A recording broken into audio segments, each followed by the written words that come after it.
Тук сме на оттока на Типицките езера. Кратка почивка и продължаваме. Тук срещу нас е връх Газей. Там се вижда и Джангала. Тук сме на Долно Типицко езеро. Каква красота, само каква чиста вода.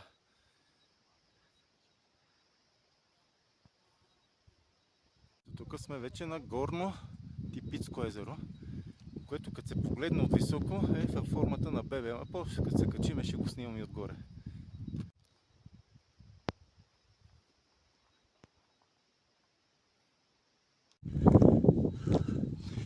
Ето това е Горно Типицко езеро.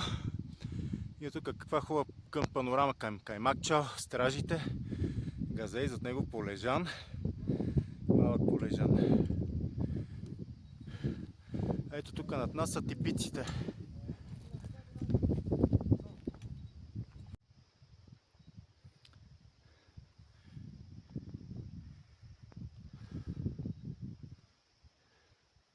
Ето тук сме на връх Типик. Да бе, его бе.